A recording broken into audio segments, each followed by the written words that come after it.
VTubers are going strong a lot right now.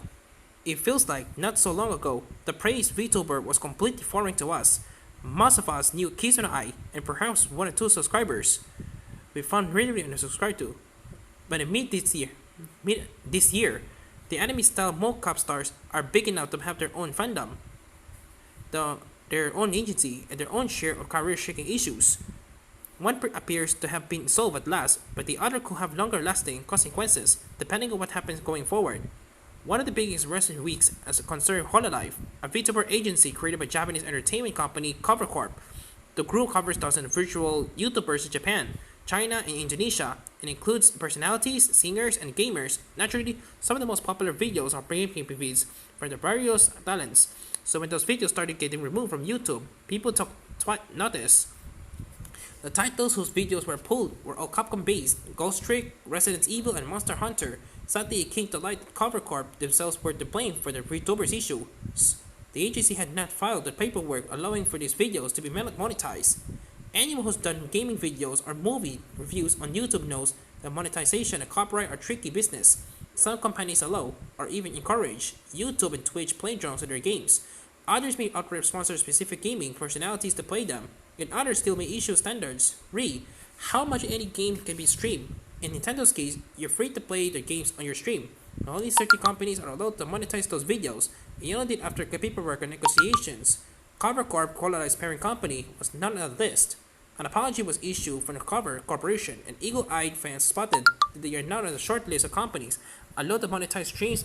Owls, well, it ends well for the Hololive VTubers, but the new problem spans much broader than just this group. VTuber perform live from Hololive, English, and Twitter. As you may have heard, if you're a YouTube user, the video service will be ending its community captions feature on September 28. The company cited underutilization of problems with spam and abuse. This may be true to some degree, but the ability for fans to pitch in the subtitle videos was of saving grace not only for the international community but also for deaf and hard for hearing community. Much of the global VTuber following would be possible if it weren't for fan pitching and intertranslate videos. In the case of some of the bigger talents, it may not be an issue, with Kizuna and Hololive already making efforts to go global.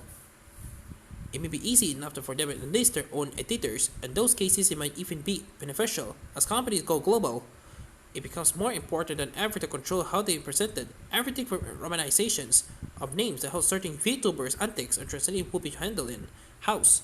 And for the sake of our talents, that's good. But what about up-and-coming talents? This is fine for groups. They're already mobilizing English language branches, but people in groups just starting out will miss out on that boost.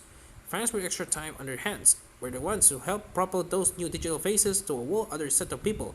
The concerns about community caption spans will also the fan space into educational career issues, but it's hard not to think about what it could mean for this community. In particular, there doesn't seem to be any sign of YouTube changing their mind or making propositions. Sadly, they tend to their move. It may be that the future success of new VTubers is far less organic and far more about the who can sign in on with the big company and fastest. It's a shame, as we saw with Hololive and Nintendo, this brand new industry is already tricky enough.